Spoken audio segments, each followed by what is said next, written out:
စလာပါပြီအဲ့တော့ကျွန်တော်ဘယ်သူများဒါ mid ကိုသွားမှာလဲgrow ကတော့ဟုတ်တယ် off lane သွားတာအဲ့တော့ jaw mid တက်နဲ့ကျွန်တော် lunos mid support jaw နဲ့ lunos နဲ့ဒါတွဲလုံးလေးပေါ့နော်ဒီကြားထဲမှာကျွန်တော်ပြန်ပြီးတော့ကြည့်မယ်ဆိုရင် grow ရဲ့ off lane လေးနဲ့မှာတစ်ဆင့် experience လေးကိုသွားနေတာတော့ကျွန်တော်တို့ cloud ပြ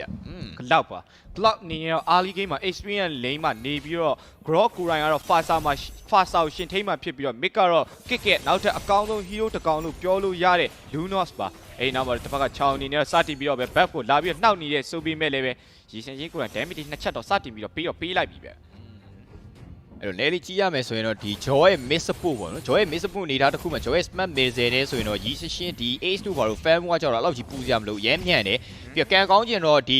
Walkie US လေးရတယ်ကျွန်တော်ဒီ red buff နားလေးမှာပြားပြီးတော့ပေါ်နေရဆိုတော့လေသူတို့အဲ့ Walkie US လေးကို AC လေးစားပြီးတော့ပဲဒါ red buff လေးသွားစားလိုက်တော့ level ကတော့ကျွန်တော် ace 2ကတော့တော်တော်လေးအဆင်ပြေသွားလောက်ပြီဗျအဲ့တော့အပေါ်မှာပြန်ကြည့်ရမှာကျွန်တော် rival နဲ့ rival လေးကတော့သူတို့ pressure လေးပေးလောက်မယ်ပြီးတော့ cloud နဲ့ထိန်းနေတာဒီ Basia ဆိုတော့လေ cloud က damage သူ့ရဲ့ family AC လေး fan နေုံပဲပေါ့နော် Basia နဲ့သူထိတ်တိုက်ကြီးအဲ့လောက်ကြီးရင်ဆိုင်ကြတော့မလို့အဲ့တော့သူ AC လေး fan နေပြီးတော့မှ damage ထွက်လာတဲ့အမြတ် Basia ကိုသူပြန်ပြီးတော့ရင်ဆိုင်လို့တော့ရပြီမ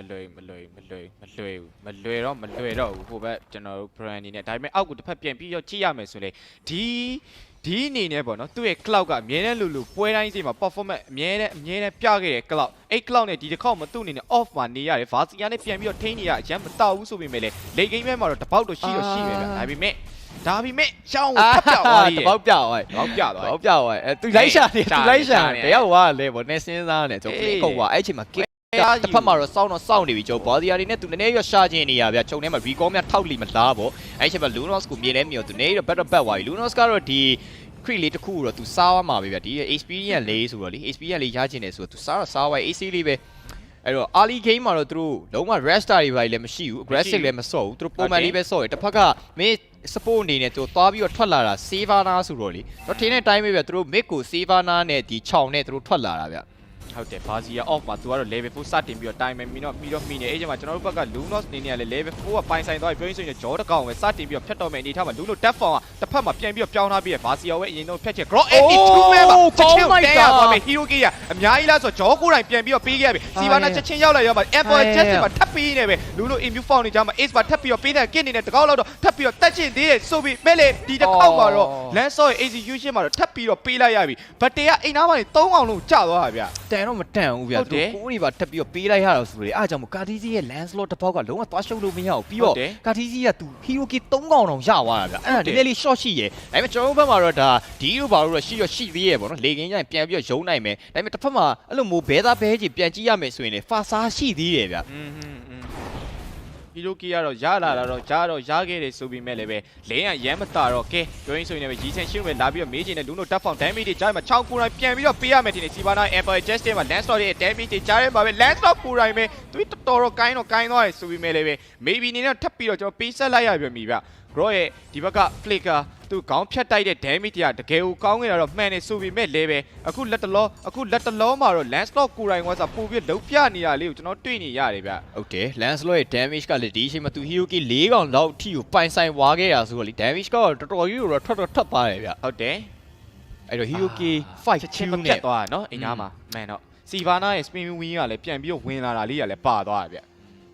ျအဲ့တော့နဲလေးကိုကြည့်ရမယ်ဒီမှာ fast star တယ်လေးကလည်းရောက်နေပြီဆိုတော့ဒီကတော့သူ make free wave ကို AC နဲလေးကြည့်ရတာသူဒီက AC တောက်လျှောက်ကို fan နေရဗျသူ make free wave ကိုလည်းလာပြီးတော့ယူထားတယ်အဲ့တော့နဲလေး position ကျွန်းလိုက် maybe တော့ဝိုင်းပြီးတော့မဲတော့ဖြတ်လိုက်တစ်ဖက်မှာလည်း Flurry ဒီမှာပေးထားတယ်ကြားထဲမှာ Empire Justice ချိန်ကပြေးပြီးတော့မိသွားပြန်ပြီအဲ့တော့ hero key တစ်ကောင်ထပ်ပြီးတော့ပေးလိုက်ရပြန်ပြီဗျဟုတ်တယ်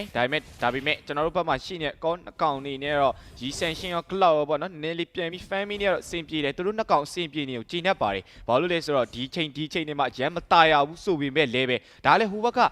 strong ဆုံး pit တစ်ခုကျွန်တော်တို့ပေးထားရတာဗျဘာလို့လဲ the fast star ရော land story တွေကြားထဲမှာ Sivana နဲ့ Basia ကထပ်ပြီးတော့ပေးထားတာအဲ့ဒီထဲမှာကျွန်တော်တို့က Maxman နှစ်ကောင်နဲ့စတင်ပြီးတော့ battle ဆိုင်နေရတဲ့အနေအထားတစ်ခုကတာပါမလားပြောရင်းဆိုရင် Fasa SY တွေ damage တွေကြားထဲမှာကြောဟိုဘက်မှာလိုက်ပါလာသေးတယ် lunos ကတော့ Fasa ရဲ့ damage တွေပဲပြန်ပြီးတော့ပေးလိုက်ရတယ်ဒါပေမဲ့တစ်ဖက်တစ်လိန်းကိုပြန်ပြီးတော့ကြီးလိုက်မယ်ဆိုရင် Maxman ရဲ့နှစ်ကောင် family အားကတော်တော်လေးကောင်းနေတယ်လို့တော့ထင်တယ်ဗျအဲ့မှာ mega တစ်လိန်းတော့မဟုတ်ဘူး tower တစ်လုံးရရှိခဲ့တစ်ဖက်မှာ jaw အနေနဲ့လည်း Lancelot ထိန်းထားပြီး Lancelot HQ ဟိုးဘက်ထဲပါလားဒါပေမဲ့ cloud blazing ကနာနေပြီနော် Massman နှစ်ကောင်ရဲ့ damage ကိုတော့သွားပြီးတော့နောက်လို့တော့မရဘူးเนาะကျွန်တော်တို့ဒီ early game မှာပေးဒီတေချင်တဲ့လူတေဒီက Massman နှစ်ကောင်မတေဘူးပဲရေးကြည့်ဒီပွဲမှာအဓိက main point ကအဲ့ဒီကလောက်နဲ့ဂျိုး ကလောက်နဲ့ရီဆ ဒီဆက်ရှင်းပဲဟုတ်တယ်အဲ့နှစ်ယောက်ကကျတော့သူတို့ရဲ့ key point တွေမှာပါတယ်အဲ့တော့ channel လူတွေက sacrifice မယ်ဆိုရင်သူတို့ပျော်ကြီးကို sacrifice လိုက်မှာဗျအဲ့ Hyuki 82နဲ့ Ruby DD နဲ့ဒီလေးကိုလုံးဝတော့မပေးချင်ဘူးဒါပေမဲ့တစ်ဖက်မှာ last လို့ပြေးပြီးကြည့်တာဒီပဲဒီကလည်းတော်ကြီးကိုမြန်တယ်သူအနေနဲ့ချက်ချင်းကိုပြေးပြီးတော့ထွက်သွားခဲ့တာ ဟုတ်တယ် အဲ့တော့ safe play လေးပဲဘာမှကိုအနေနဲ့သူတို့ပြန်ပြီးတော့ရွေးချယ်ထားတယ်ပေါ့နော်အားဒီ game ကလည်းသူတို့တိတ်ပြီးတော့မတာဝါခဲ့ဘူးဆိုတော့လေ ဟိုဘက်ကလည်းတန်းပြီးတော့တည့်တဲ့အနေအထားတစ်ခုမှာ make a fast tower တစ်လုံးစတင်ပြီးတော့ယူသွားပြီ make fast tower ကိုရရှိသွားတဲ့အတွက်ကြောင့်မလို့ brand ဘက်ကတော်တော်လေးတော့တာတယ် kick တွေတစ်ဖက်မှာ death fountain lock power ဖက်ပြီးတော့ပျောက်ဖို့တော့စူးစမ်းနေတော့မယ်ဒါပေမဲ့လူလို့ဆိုရင်ပြန်ပြီးတော့ပြေးလာတယ် fast ချက်ချင်းပဲဝင်ထားတယ်ကြောင်းမှာ and story ပဲဗျကြာနေတန်းပြီးတော့တည်လိုက်မဲ့အနေအထားတစ်ခုတည်းကိုရောက်ရှိသွားခဲ့တာပါအဲ့မှာ Sivana Empire Just နဲ့တစ်ဖက်မှာ grow ပြေးထိန်းထားပြီးကြောင်းမှာ grow အနေနဲ့ AD တော့ထပ်ပြီးတော့ပေးလိုက်ရပြီနောက်မှာ3កောင်4កောင်လောက်ဒီပါထပ်လိုက်လာတယ်ကြောင်းမှာ Ruby DD အနေနဲ့တော့ပြန်ပြီးတော့ပဲပေးဆက်လိုက်ရပြီပဲဖြစ်ပါတယ်အဲ့ဒီမှာ cloud ကပြန်ပြီးတော့ fan လို့ကကောင်းနေတော့ရီဆန်ရှင်းကလည်း fan လို့ကောင်းနေတော့မယ် AC fan မယ်ရတယ်သူတို့နှစ်ယောက် item ထွက်လာမှသာလျင်ကျွန်တော်တို့ပြန်ချဖို့တော့လွယ်မှာ hey make it fast tower ပြန်ပြီးရရှိခဲ့တယ်ဆိုပြီးအောက်မှာလည်း fast tower တလုံးပြန်ပြီးတော့ပေးလိုက်ရပြီ second tower ပါထပ်ပေးလိုက်ရင်တော့တော်တော်လေးတော့မတန်တော့ဘူးဗျ အဲ့တော့ကျွန်တော်ကင်းအနေနဲ့အချိန်မီလာပြီးတော့ပဲသူ defend ထားရယ်ပေါ့နော်သူပေးလိုက်ရမတန်တော့ဘူးဆိုတော့တီးတော့တီးရယ်ဒါပေမဲ့ဒီအချိန်မှာကျွန်တော်တို့ second tower တွေစပြီးတော့ပေါ်လိုက်ပါအီဂျီတာမပြေးပြီးပါသွားပြီဆိုတော့ last deal ဝိုင်းပြီးဖြတ်ဖို့ကြိုးစားတယ်ဒါပေမဲ့မရဘူးဗျသူလည်းဒီမှာ flicker တွေပါရှိသေးရဆိုတော့လေလုံးဝ escape space တွေနဲ့ပဲ AC လေးပဲစပြီးတော့ထွက်သွားတယ်အဲ့တော့ brand လေးနဲ့ထပ်ပြီးတော့ပဲနောက်ထပ် target တစ်ခုကိုပိုင်ဆိုင်လိုက်ရပြီဆိုတော့ team number warp မှာ 3k လောက်တော့စပြီးတော့ကွာနေပြီဗျဒါပေမဲ့ကျွန်တော်ဘက်က cloud ကတော့သူဒီအချိန်ထိကတော့ end up ပဲပေါ့နော်ဒီအချိန်ထိကတော့လုံးဝ end up ပဲသူ family ကိုတော့လုံးဝတီးဝယူထားတယ်အဲ့တော့ cloud အနေနဲ့နောက်ပိုင်း battery တွေကြရင် Savannah အတွက်ကောပြီးွားရင် Bazia အတွက်ကောပြီးချောင်းအတွက်ကော damage တွေလုံးလောက်ပေးနိုင်လိမ့်မယ်လို့တော့ကျွန်တော်ထင်တယ်ဗျအော်တန်းလိုက်တာအပေါ်မှာဒီစီကိုပဲဒီနဲ့တည်သွားမလားအနေများလိုက်တာလာဒီတော့မတီးွားခဲ့ဘူးကျွန်တော်ဒီ level 9ပြနော်ဒီကလည်းအရင်နေပါလာရဲ့တဲမှာတော့မပေါက်ဒါပေမဲ့တစ်ဖက်ကကာတီစီအနေနဲ့အရင်က level များနေရတော့တွေးရတယ်အဲ့တော့ကျွန်တော်တစ်ဖက်ကဒီဘက်ကာတီစီကိုတော့ပြေးပြီးတော့ဖဲတော့ဖမ်းချင်ဒါပေမဲ့ကာတီစီအဆုံးပြေးပြီးတော့ AB ထားတယ် A Tower တဲအထိကိုအရင်မပြေးပြီးတော့ AB ထားတယ်အဆုံးမှာကျွန်တော်လုံးဝ Hero K ကိုပြန်ပြီးတော့ပေးလိုက်ရတာဗျဟုတ်တယ်Tower diving ကရန်ကိုကောင်းနေဗျ Lancelot ကလေ Massman ဆိုတော့ကြာလေဂျောကထပ်ပြီးတော့ပိတ်မိနေပြန်ပြီဘာဆက်လို့မှလည်းဟိုဘက်က4កောင်လောက်ထိပါလာနေတဲ့အနေထားလေးကဂျောအေဘိုပေးခြင်းတွေမရောက် Sivana Empire Justice မှာ grow ပါထပ်ပြီးတော့ထိန်းခံထားရောက်မယ်လို့ထင်နေဗျဒီချိန်မှာကျွန်တော် tower မကျိုးဖို့ရည်တော့ကာဝယ်နေတယ်အဲ့ချိန်မှာ cloud အနေနဲ့ golden stack လေးထပ်မှန်ပြီးတော့ထပ်တာရ Ruby DD အရင်ကတနာဖို့တော့ကောင်းပါတယ် tower မပြီးရဖို့ရည်အသက်နဲ့လဲပြီးတော့ပြန်နေပြီးတော့ကာပြသွားခဲ့တဲ့အနေထားတစ်ခုမှာဒီအနေနဲ့တော့တစ်ဖက်မှာဒီမိုဟန်နဲ့ golden stack တော့ပြန်ပြီးတော့ထွက်ခဲ့ပြီဒါတော့မျော်လင့်ချက်ရောင်ကြီးလေးတစ်ခုပြန်ပြီးတော့တန်းလာပြီပေါ့နော်ပြန်ပြီးတော့ကြီးမယ်ဆိုရင်လည်းကျွန်တော်တစ်ဖက်က Brady နဲ့သူတို့ယူရာရော battle position ယူရာရောအစလုံးဝကောင်းနေရဗျဟုတ်တယ်အဲ့တော့ Bobby School တွင်းကတော့အဲ့ဒါလုံးဝ pressure တော့ပြီးတော့ပြီးတယ်တစ်ဖက်မှာ Lunos နေ light side dan side ကိုလုံးဝပြောင်းသွားပြခဲ့တဲ့ကြားထဲမှာတစ်ဖက်မှာ maybe နဲ့ပြေးပြီး age နဲ့ဆိုရင်ပဲလေပဲမိခဲ့ဘူးအဲ့တော့ age နဲ့ပြေးပြီးတော့ဝင်လာတဲ့ကြားထဲမှာပေါင်းတော့သွားပြီးတော့ age နေ time spin နဲ့မှာရောင်းနာနေရဆိုရင်မဲ့နောက်ကရှိနေတဲ့ bucket တွေကြားထဲမှာသူ့အနေနဲ့ hero k ပြန်ပြီးတော့ရခဲ့ပြီဗျကောင်လောက်တော့ပြန်ပြီးတော့ပိုင်ဆိုင်ခဲ့တဲ့အနေအထားတစ်ခုမှာကျွန်တော်တို့ဘက်ကမဲကလိမ့်မပေးရမချင်းကျွန်တော်တို့စူးစမ်းလို့ရသေးတယ်အဲ့ Massman နှစ်ကောင်ရဲ့လေအိမ်ထွက်လာမဲ့ damage ကိုဒီကောင်လေးတည့်ရလားဆိုတော့တစ်ချက်တော့ပြန်ပြီးတော့မေးရအောင်မယ်အဲ့နောက်မှာပွဲချိန်10မိနစ်နောက်ဆုံးပေါ်နေတဲ့ target ပဲထိတ်ပြီးရိုးတော့စူးစမ်းဒီရဲ့ပြစ်ချက်တွေကတော်တော်လေးကိုမားနေ grow ထပ်ပြီးတော့ဒီအကောင်ဆုံးပြန်ပြီးလွှဲပြချောင်း3နဲ့ထပ်ပြီးတော့ခံထားရ ace ပါလဲ fast ace strike ပါ ace ပြန်ပြီးတော့ပြေးကျင်သေးရဆိုပြီးလို့တော့မရခဲ့တော့ဘူး Lancelot ကိုယ်တိုင်ရောဆို movement တွေပါတယ်အရန်ကောင်းနေတဲ့အနေအထားတစ်ခုမှာကဲ6ထပ်ထိန်းနေပဲလူတို့အနေနဲ့ထပ်ပြီးတော့တေးရဖို့ဥမာမလားထပ်ပြီးတော့ကြည့်ရမယ် fast energy impact ကတော်တော်လေးတော့နာနေသေးရဲ့ဗျနာနေတယ်တော်တော်နာနေတယ်အေဘုံဖီးထားပြီးဆိုတော့သူနဲ့ဘာမှဆက်လို့မှာတော့မဟုတ်တော့ဘူးအဲ့မှာ energy impact လေးခံထားရတယ်တော်တော်လေးနာတယ်ဗျကျွန်တော် ready ကြည့်ရမယ်ဗောနော်အဓိကတစ်ဖက်ကနေလေ6တို့ဘာလို့ကကြတော့အဲ့ဒီ ace ကိုပြေးကြည့်တာအရန်ကိုကောင်းနေရဗျတောက်လျှောက်ကိုဒါပေမဲ့ကျွန်တော်တို့ဘက်က cloud ကဒီအချိန်ထိ end ထက်ပဲအဲ့တော့ cloud ကိုလည်းကျွန်တော်ကြည့်ချင်သေးတယ်အဲ့တော့ family သွားပြီးတော့ဒီအချိန်မှာကြည့်ရပြီ6000နဲ့မှ90ဗျအဲ့တော့ Lancelot နဲ့9500 1500တော့ကွာတယ်ဒါပေမဲ့ cloud မှာပြန်ပြီးတော့ကြည့်မယ်ဆို Demon Hunter Golden Star နှစ်ကွက်တောင်သူပြီးတော့ပြီးထားပြီငိုးပါလာပြီနဲ့တင်းပြီးတော့ပါလာပြီ Blazing with damage နဲ့ပဲ show သွားခဲ့ရပြီ Sivana Empire just ပြန်ပြီးတော့ပြီးထားပြီ cloud ရဲ့ free kick ပြစ်ခွင့်နဲ့ရရှိသွားတယ်မှာ Lancelot စုံသက်သွားခဲ့ဆွဲကပါကျွန်တော်တို့တော်တာသွားပြီ Joy Ejita တွေထပ်ပြီးတော့ပြီးထားကြီးနဲ့ပဲ Bazia ရမ်းမာနေတဲ့ကောင်ဖြတ်ဖို့တော့ဒီချိန်မှာတော့လွယ်တော့မလွယ်သေးဘူးဗျဘာလို့ Hiroki တကောက်ရရှိထားတဲ့ Lancelot နဲ့အတူသူတို့နောက်ထပ်အဲ့ဒါထက် ဘလို့ hero k 8 hero k ရလိုက်တာနဲ့အညီသူတို့ထပ်ပြီးတော့လုတ်ပြရမှာပေါ့နော်ဘာလို့ဘာတွေလုတ်ပြရမလဲဆိုဒီချိန်မှာ lane တွေပြန်ပြီးတော့ကျွန်တော်တို့ချိုးရတော့မယ်ဗျ lane မချိုးလို့မရတော့ဘူးဘာလို့ဆို lane control ပဲဗျဟိုဘက်ကတော်တော်လေးတာနေရဆိုတော့ကြာလေ Vazia လိုမျိုးတက်ရခတ်တဲ့ကောင်တော့မတက်တော့ဘဲနဲ့ပဲ lane pushing ကိုပဲပို့ပြီးတော့ဦးစားပေးလိုက်ပြီဗျ ဘာစီယာကိုအရင်မဲလိုက်ရင်လေနောက်ကနေပြီး bucket တွေပြန်လေပြီးကြားလာနိုင်တာဆိုတော့အရင်ကို NDM များတယ်အဲ့နောက်မှာတော့ကျွန်တော်တစ်ဖက်မှာပြေးပြီးကြည့်နေကြားမှာ drive ပါတော့ပါသွားတယ်အဲ့နောက်မှာတော့ ace နေတဲ့ position အကောင်းဆုံးယူပြီးတော့ 30 ကိုတော့ကျွန်တော်လုံးဝတောက်လျှောက်ကိုလိုက်ပြီးတော့ aim meter တစ်ဖက်မှာလည်း Savannah အနေနဲ့လုံးဝသွေးကိုင်းနေတဲ့ပြေးနေတဲ့ကြားမှာ battery ကလုံးဝကွဲထွက်နေအဲ့မှာ plastic wave damage တွေကြားထဲမှာတော့လုံးဝပေါ်နေတယ်ကိုမသိသွားခဲ့ဘူးအဲ့နောက်မှာတော့ကျွန်တော်ကာဒီစီနေနဲ့ကလည်း3ယောက်ကြားထဲကနေပြီးရအောင်ပြန်ထွက်လာတဲ့အစုံ၄ကောင်လုံးသိပိတ်ခဲ့တဲ့ပြေးတာကြီးပြေးအဲ့မှာ shot ကနောက်ကနေမပေးနေတဲ့ damage တွေကြားထဲမှာနောက်တဲ့ fast ရဲ့ second tower တစ်လုံးမှာ Barbie school အနေနဲ့ထပ်ပြီးတော့ယူနေပြီလုံးဝတာသွားတဲ့ battle တစ်ခုကနေမှတဆင့် brand e-sport အနေနဲ့မှားသွားတဲ့အမှားလေးတစ်ခုကနေမှတဆင့်ပဲ Barbie school အနေနဲ့အဲ့ဒီအမှားကိုလုံးဝအပြည့်အဝကိုအသုံးချပြီးတော့ဒီအချိန်မှာ map control တွေရော objective တွေရောဒဲကိုလိုက်ယူနေခဲ့ပြီဖြစ်ပါတယ် family တော့မှပြန်ပြီးတော့ကြည့်မယ်ဆိုရင် 31.5k နဲ့ 13k နည်းနည်းလေးပဲကွာတော့တယ်ဗျကျွန်းလာပြီ ပြန်ပြီးတော့မေးချင်နေတဲ့တစ်ဖက်မှာ Savannah ပြေးရောက်လာတယ်ကြားထဲမှာတော့ G-Sanction တကောင်တော့ Savannah damage နဲ့ချက်ချင်းစုံလိုမျိုးပြန်ပြီးတော့ပေးလိုက်ရတာအဲ့ချိန်မှာ Grow တကောင်နဲ့ပဲ Grow တကောင်နဲ့ပဲချောင်းဟိုဘက်မှာဖြတ်ပြီးတော့ခံထားပေးရကြမှာ Ruby DD ဒီတစ်ခေါက်တော့ပြန်ပြီးတော့ပေးလိုက်ရပြီအောင်လိုက် second tower ချက်ချင်းကိုပြန်ပြီးတော့ရသွားခဲ့တာအဲ့ဒါလေးကတော်တော်လေးကိုကောင်းနေဗျဒါပေမဲ့တစ်ဖက်မှာ Vazia ပြန်ပြီးတော့ထိန်းထားပေးလိုက်မယ်ဆိုရင်တော့ Cloud အနေနဲ့ပြန်ပြီးပြေးဖို့အတွက်ကဟိုဘက်မှာလည်း၄កောက်လုံးဒီမှာပြန်ရောက်လာတယ်ပြေးရတော့မယ် Far Side Air Strike ကိုပါရှောင်ထားရရဲ့ဆိုပြီးရှေ့မှာတွေးမဲ့ကောင်း Landslot movement speed မရှိတော့ဘူးအော် movement speed မပြီးဟိုတော်တော်လေးကိုစိုးတယ်အမှထပ်ပြီးမိထားဆို purify ရှိသေးတယ်ကင်းနေနဲ့ပြေးပြီးတော့ save ပေးထားတဲ့ဂျိုင်းမှာနောက်ကနေ plastic wave နဲ့ကာဒီတင်ပြေးရောက်ပါလိုက်တယ် damage အဲ့မှာပြတ်သွားခဲ့ပြီနောက်မှာတော့ maybe နဲ့ပြေးပြီးဝေပေးထားတဲ့ဂျိုင်းမှာတစ်ဖက်ကနေ brand e-sport အနေနဲ့ body ကိုခုပြီးတော့ပဲ၄កောင်လောက်ထိပြန်ပြီးတော့ယူဖို့ကြိုးစားနေဆိုပြီး maybe မာပေးသားတော့ပဲအဲ့နောက်မှာတော့ပြန်ပြီးတော့ trade ပေးသွားတာတေကန်ကြီးဆက်ဟိုမှာ1 for 1 trade ပါစီယာကိုပြန်ရောက်အောင်လို့ယူသွားနိုင်ခဲ့သေးတယ်ဗျကျွန်တော် Cloud အနေနဲ့ Hero K ရရှိခဲ့တယ်လို့သူကိုယ်တိုင်လည်းပြန်ပြီးတော့ပေးလိုက်ရတယ်ဟိုက Vazia တော်တော်လေးကိုအနောက်တည်းကတော်တော်လေးကောင်းတယ်လို့ Landslot ရဲ့အဝင်ထွက်တည်းကလည်းတော်တော်လေးကောင်းနေရဗျအဲ့ဒီအနေထားတစ်ခုမှာ Maxman နှစ်ကောင်ရဲ့ late game အောက်ပြန်ပြီးတော့ပြဖို့အတွက် Barmis ကိုကပုံဆောင်နေခဲ့ပြီဗျဟိုကဒီ Landslot နှစ်ခါလောက်ထိတေထားတာအရန်အောင်တိတာဝါလိမ့်မယ်ဘာလို့လဲဆိုတော့သူ့ရဲ့ fan မင်းကအိုင်နားမှာတက်သွားတာဒီဟာနှစ်ခါလောက်ရှိပြီအဲ့ကြတော့ fan မင်းပြန်ပြီးက Cloud ရဲ့ fan မင်းကို show 9500ပြန်ပြီးတော့ဖြစ်သွားခဲ့ပြီသူ့ရဲ့ item ဆိုရင်လုံးဝပြန်ပြီးကြည့်မယ်ဆို win chan ရောwin ရောပြန်ပြီးပြေးဆုံးလာတဲ့အပြင်ကျွန်တော်တို့ရဲ့ ace ရဲ့ fan မင်းကိုကြည့်မယ်ဆိုရင်ဒီအချိန်မှာ8200အရာအားလုံးပြန်ပြီးတော့မှီလာနေပြီဆိုရင်အနေထားတစ်ခုမှအလဲမှာရှိနေတဲ့ law ကြီးကတော့ fast law ထိပါတာဝါပိုင်းဆိုင်ရာမှာ9လုံး6လုံးနဲ့အကုန်လုံး equality ရောဖြစ်နေပြီဗျ Grow ကြီးပဲသူတို့အကုန်လုံးကြီးက spare ရပြေးလွတ်သွား Ruby GD ဆိုတဲ့ကောင်ကြီးကိုအဲ့လိုမျိုးတက်ဖို့တော့ကဒွဲမဟုတ်ဘူးဗျအဲ့တော့မှသူတို့ spare တော်များများရရှိသွားခဲ့တယ်ဘာကြီးဆက်လို့မှလဲဆိုတော့တက် Joy ချစ်တာထပ်ပြီးတော့ပေးထားပြီးကြပါ Savannah တွေဟိုဘက်မှာဖမ်းဖို့တော့ကြိုးစားတယ် Amber ချစ်ကမရှိ Landslot တွေပြေးဝင်လာတယ်ဆိုပဲအဲ့နောက်မှာ Cloud play with Damage Grow အဲ့ဒီပဲထပ်ပြီးတော့ပေးထားပြီးကြားရမှာ Hero K ရဲ့ Dive Grow ထပ်ပြီးတော့ပြေးတယ် Vazia ထပ်ပြီးတော့တေဆုံးသွားခဲ့တယ်နောက်တော့ Chain နေတဲ့ G-Sanction နေတော့ဒီဘက်ကချောင်းလိုချင်တဲ့ဆိုပေမဲ့ Far Side ရဲ့အလန်းဝေးရဲ့ damage ကတော်တော်များနေသေးရဲ့ဗျအဲ့တော့ကျွန်တော်ပြန်ပြီးတော့တက်လို့မရဘူးဒါပေမဲ့ lot time နေတာတခုမှာဒီအချိန်မှာ lot ယူမယ်ဆိုရင်တော့အကောင်းဆုံးအချိန်တွေတခုလို့တော့ပြောလို့ရတယ်ဗျဟုတ်တယ်ဒါပေမဲ့ဟိုကျုံပြန်ပြီးတော့ကြည့်မယ်ဆိုရင်တော့ဒါကာတီစီရဲ့ Landslot နဲ့ကျုံ Rival Fasa တို့ရှိသေးရဲ့ဆိုတော့လေနေတော့ကဲရမယ်ဒါပေမဲ့ baby အနေနဲ့ရှေ့မှာတော့ map ကိုကြိုထောက်ထားရပြင်တစ်ဖက်မှာလည်း kit အနေနဲ့ map ကို position ကိုအလှလေးယူထားအဲ့တော့ Lasky အရင်ဆုံးပဲစက္ကန့်မှာရပါမလားအဲ့တော့ Lasky ပဲအရင်ဆုံးသွားပြီးတော့ vision တော့ချက်ထားတယ် kit အနေနဲ့ကလည်း vision တော့အပေါ်တော့မခံဘူးအဲ့တော့ baby နဲ့အရင်ဆုံးဖတ်ပြလိုက်ပြီးနောက်မှရှိတယ်၃កောက်လုံးပြေးသွားပြီဆိုရင်တော့ Rival တော့ပြေးပြီးတော့ agent နေသေးတယ်နောက်မှလည်းရှိတယ် Lasky အနေနဲ့ပြေးပြီးတော့ကြည့်နေရတော့ agent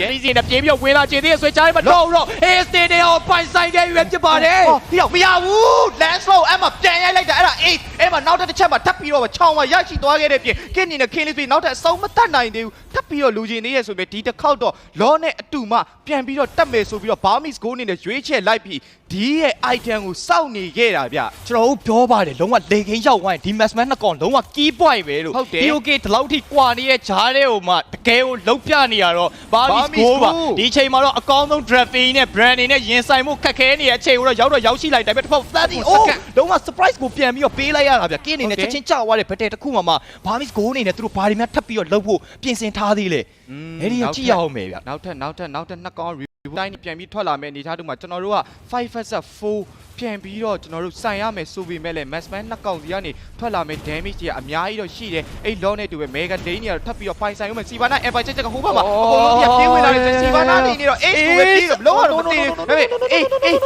Ace ဘာလို့မလဲအပေါင်းတော့ပြန်ပြေးတော့ Ace ကိုပဲအကုန်လုံးကကာပါပြီးတာမရဘူး လုံးဝတော့တက်လို့မရဘူး that individual skill ဗျာတကယ်ကိုကောင်းတယ်ဗျာတကယ်ကိုကောင်းတယ်လုံးဝရောက်တော့ရုံထွက်သွားပြဲပြတာနောက်မှလည်းရှိနေရကျုပ် bucket တွေကလည်းတော်တော်လေးကောင်းသွားတာလည်းပါတယ် ပါတယ် အဲ့တော့သူတို့လုံးဝအမှားမခံဘူးဒီအချိန်မှာသူတို့ရောက်သွားတဲ့လင်းတွေကိုပြန်ပြီးတော့ကြည့်မယ်ဆိုရင်စုပေါင်းဘီက3လိန်းလုံးကိုဘာမစ်ကူနေနဲ့သူတို့စပြီးတော့ပိုင်ဆိုင်သွားပြီဗျာ ဟုတ်တယ်မှန်တယ်အဲ့ဒီနောက်မှာကျွန်တော်တို့ဒီဘက်က land store နေတဲ့ BOD analyst ပတ်တဲ့ hepta စိတ်ပြီးနေတဲ့အနေထားတို့မှာကျွန်တော်ရဲ့ cloud ကတော့ item 6ကွက်မှာအတီနာရှိ win chance နဲ့ကွင်းဝင်းမှာအဲ့တော့အဲ့ cloud ကိုတတ်ဖို့တော့ကတော်တော်လေးကိုမတွေ့တော့တဲ့အပြင် cloud အနေနဲ့ပြစ်ချင်နေပြီမရတော့ဘူးငါ့ကိုထိမ့်မအောင်ဆိုပြီးတော့ထပ်ပြီးတော့ပဲပြောနေနေပဲနောက်ထပ် cree တွေနဲ့တူပဲထပ်ပြီးတော့အဲ့3ကောင်ကိုအဲ့တစ်လုံးကိုထပ်ချိုးဖို့တော့ဒါဦးပါဗျာနောက်ထပ် lock ပေါ်ဖို့တော့ကလည်းအချိန်စက္ကန့်နေလိုနေတဲ့အနေထားတစ်ခုမှာ Barmis goal နေနဲ့လည်း mega 3လိမ့်ပြန်ပြီးတော့ပိုင်ဆိုင်သွားပြီဆိုတော့ကြာလေလုံးဝဘတ်တဲတာတဲ့တစ်ချက်လုံးဝဘတ်တဲဟိုဘက်ကမှားတာနဲ့တန်းပြီးတော့ဆွဲစားတော့မှာဗျာဒီအချိန်ကကျွန်တော်တို့ရဲ့အချိန်ပြန်ပြီးတော့ရောက်ရှိလို့လာပြီလို့တော့ပြောလို့တော့ရတယ် Brand Esport သူတို့ရဲ့ strong နဲ့ဆိုရဲ pit တစ်ခုကို Massman နှစ်ကောင်နဲ့ပြန်ပြီးတော့ဒီလိုမျိုး15မိနစ်အနေထားတစ်ခုမှာ Barmis goal နေနဲ့ပြန်ပြီးတော့ရိုက်ပြနေခဲ့ပြီဖြစ်ပါတယ် ဒီအချိန်မှာတော့ maybe ရဲ့ Ejita မှာပါသွားတဲ့တယောက်ကလုံးဝပြတ်သွားမှာတော့ကျင်းနေတယ်ဗျာနောက်မှရှိနေရဲ့ကျွန်တော်တို့ရီစင်ရှင်ရဲ့ damage တွေရောပြီးတော့ဒီရဲ့ damage တွေရောဒီအချိန်မှာတော်တော်ကြီးကိုတာနေပြီ တာနေပြီ အဲ့တော့ကျွန်တော်တို့နှစ်ထင်းတော့ကိုပြန်ပြီးတော့ကြည့်မယ်ဆိုရင် 43.7k နဲ့ 51.3k ဗျလုံးဝတော်တော်ကြီးကွာနေတဲ့အနေထားကိုတော့ပြန်လဲပြီးတော့ရောက်ရှိသွားပြီအဲ့တော့ဘာမစ်ကူသူတို့ဘာမှဆက်ပြီးတော့လုံမှာလဲနောက်ထပ် second law ပေါ် respond 84 second လောက်တော့ရှိတယ်ဒီအချိန်မှာ brand esport အနေနဲ့သူတို့ back control ယူဖို့နည်းနည်းလေးစဉ်းတော့စဉ်းစားနေအရင်လိုက်ယူလို့မရဘူးဘာမစ်ကူကမတ်ကိုပြန်ပြီးတော့ကြီးစိုးသွားပြီဗျ ဟုတ်တယ် လုံးဝဟိုဘက်တိန်းဆောင်လိုက်ဒီဘက်တိန်းဆောင်လိုက်သူတို့အားလီဂိမ်းတကယ်လုံးတာခဲ့သမျှကျွန်တော် brand အနေနဲ့ဒီချိန်မှာတော့သူတို့ရေစုံမျောကန်ဒီလေးတော့ဖြစ်နေပြီဗျ ဟုတ်တယ် ကဲအဲ့တော့ ကျွန်တော်ကလည်းကျွန်တော်တို့ Barmis goal ကပဲပြန်ပြီးတော့ကျွန်တော်ပြန်တာသွားခဲ့တာပေါ့နော်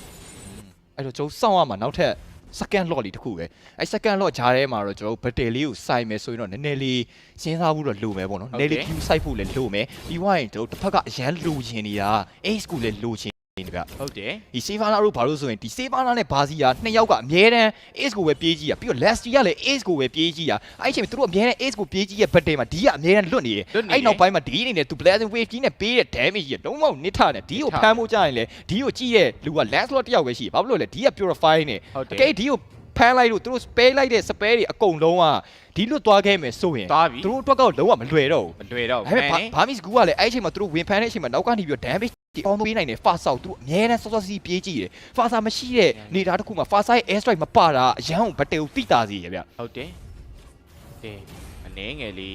lock ပြန်ပြီးတော့ပေါ်ဖို့အတွက်ကတော့6 second 5 second 1 2 3 ပေါ်ပြီ lock ကန်လေးပေါ်တော့ပေါ်လာ ပြီ ဂျော်အနေနဲ့ဟိုဘက်ကိုပြေးလိုက်တယ်ဘာလုပ်ချင်တာလဲမသိဘူး Ejita အာဒီအောင်တက်ဖြတ်ချင်တာ ဒါပေမဲ့စိုင်းမလားမစိုင်းသေးဘူးဗျဟိုဘက်က6နေတဲ့ position ပြန်ပြီးယူထားတည့်ရဲ့တက်ကြောက်မလို့ဘာမစ်ကိုဘတ်တယ်လေးကိုတော့အနေငယ်ပြန်ပြီးတော့ 4 လိုက်ကျွန်တော်တို့ဘက်မှာ mega link 3လုံးလုံးကြန့်ရှိနေတဲ့အနေထားတစ်ခုမှာမှနောက်ထပ်တော့ပါထပ်ပြီးတော့ဒီချိန်မှာပါအိုးဒီကိုမိသွားတယ်ဒီကိုဘာလဲလူတို့ tap out အဲ့မှာ rebo တဲပြီးတော့ short တဲပြီးတော့ short မှာပဲပြန်ပြီးတော့လူတို့ damage ကြပါပြန်ပြီးတော့ပြီးတယ်ကောက်ရ play the way damage ကြပါဘာစီယာကိုရိုင်းကစားနေထားပြီးတော့ကျသွားနေရတာပဲအဲ့မှာ mass man နှစ်ကောက်ပြီးတဲ့ damage ကိုမြင်ရလားလို့မေးနေပဲဘာစီယာတကောက်တော့ထပ်မှတ်ပြီးတော့ကြာဆုံးသွားရင်းနေပဲနောက်တဲ့အဲ့မှာ grot အနေနဲ့စီဘာနာကိုထပ်ပြီးတော့မေးဦးမှာမင်းကြိုက်တဲ့နေရာကိုပြေးမင်းတေးမလားမင်းပြေးမလားဆိုတဲ့နှစ်ခုပဲသူရွေးချယ်ရတော့မယ်အဲ့ချိန်မှာဟိုဘက်က defend ဖို့အတွက်ကကောင်းလေးပဲရှိတော့တာတခါတည်း kit အနေနဲ့အတော်မတက်နိုင်တော့ဂျောကလေ important နဲ့ဆိုတော့တခါတည်းတက်ဖို့တော့ချိုးသားနေပြီ Ejita နဲ့ Lancelot ရဲ့ damage တွေဘာမှပြီးလို့မကြတော့ဘူးချောင်းရဟိုဂျီတဲ့ချီကိုထိန်းထားပြီးတော့ Cream တက်ပြီးတော့တက်လာတဲ့ဂျားတွေ sorry အဲ့နာမှာတလုံးထပ်ပြီးတော့ရိုက်နေရင်းနဲ့ပဲအခု game 4ကကျွန်တော်တို့အတွက်ကတော့တေးကြလို့ဒီပါကိုဖြစ်နေခဲ့တာဗျ game 4 တက်မှတ်ပြီးတော့အနိုင်ရရှိသွားတဲ့အသင်းကတော့ဘာမစ်ဂိုးပဲဖြစ်သွားခဲ့တယ်ဗျသူတို့အနေနဲ့ဒီအချိန်မှာလုံးဝကို mid game လောက်ထိဖိထားခံရတဲ့ဂျားထဲမှာသူတို့အတွက်လုံးဝ key point တနေရာကိုပဲစောင့်နေပြီးတော့ပဲသူတို့အနေနဲ့ဒီနိုင်ပွဲကိုပြန်ရအောင်အမှားအ ਨੇ ဆုံးနဲ့ပြန်လဲပြီးတော့စိုင်သွားခဲ့တာနောက်ဆုံးမှလည်းသူတို့ပြန်ပြီးတော့ပိတ်သွားခဲ့တဲ့အကွက်လေးရတယ်တော်တော်လေးကိုကောင်းသွားတယ်အဲ့ဒီအချိန်မှာ brand အနေနဲ့သူတို့ဘတ်တယ်ဆိုင်မှုရွေးချယ်လိုက်တာလုံးလုံးကြီးကိုမှားသွားခဲ့တာပဲဗျတော့ဘတ်တယ်တော့မစောင့်တော့ဘဲနဲ့သူတို့ဒီအချိန်မှာတော့လုံးဝ question throw တက်ရိုက်လိုက်နေပဲ game number 4ကိုပြန်ပြီးတော့အနိုင်ရသွားတဲ့အသေးကတော့ Barmis ကိုပဲဖြစ်သွားခဲ့တာဗျ တော်တော်လေးကိုကောင်းမွန်တဲ့ကျွန်တော်တို့ M2 World Championship ရဲ့ Grand Final နေ့လေးရဲ့ Grand Final match လေးတွေမှာတော်တော်လေးကြည့်လို့ကောင်းတယ်ရှေ့၄ဝဲစော့ခဲ့တဲ့အနေအထားတစ်ခုမှာအခု Game 40ရောက်နေတဲ့အနေအထားတစ်ခုမှာနှစ်သင်းလုံးက2 reset တစ်ခုနဲ့တော့ရှင်ပြိုင်လို့